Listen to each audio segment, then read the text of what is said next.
Instinctivement, on pourrait penser effectivement que l'utilisation des portables distrait plutôt les jeunes quand ils travaillent et quand ils font leurs devoirs. C'est l'un des risques, effectivement. Vous affirmez plutôt au contraire, avec en tout cas ce que vous proposez, que le smartphone, il peut aussi être un outil de l'apprentissage et de la progression des élèves en ciblant leurs besoins particuliers.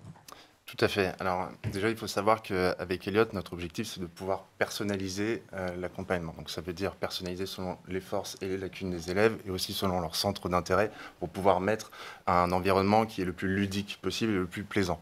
La deuxième chose aussi, c'est que l'élève va pouvoir personnaliser l'accompagnement d'Elliot. Ça veut dire pouvoir personnaliser le ton d'Elliot, la longueur des réponses et le degré d'accompagnement. Donc l'élève va pouvoir avoir vraiment la main sur l'accompagnement d'Elliot pour pouvoir produire un écosystème qui soit le plus agréable pour lui. Vous parliez des exercices. Donc concrètement, qu'est-ce qui se passe sur Elliot? Donc Elliot, l'élève va pouvoir créer son compte et il va ensuite arriver sur l'ensemble des matières de son programme. Donc, pour la précision, donc on a 25 matières dans Elliot, dont 8 spécialités de lycée et 5 langues. Donc il va avoir l'ensemble de ces matières, il va sélectionner une matière et ensuite il y a, on va dire, des fonctionnalités qui sont réparties dans 3 catégories. La compréhension du cours avec un chat et la possibilité de poser toutes les questions sans gêne ni honte, là où en général, quand on est en classe, on peut avoir un problème, un manque de temps. Et sur la partie exercice, on a mis en place une aide aux devoirs.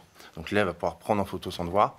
Elliot va accompagner dans la résolution l'élève. En revanche, c'est avec une démarche pédagogique, ça veut dire qu'Elliot ne donne jamais la réponse. Il va lui donner des éléments de cours qu'il faut mobiliser En fait. pour qu'il ait la réflexion la plus autonome possible.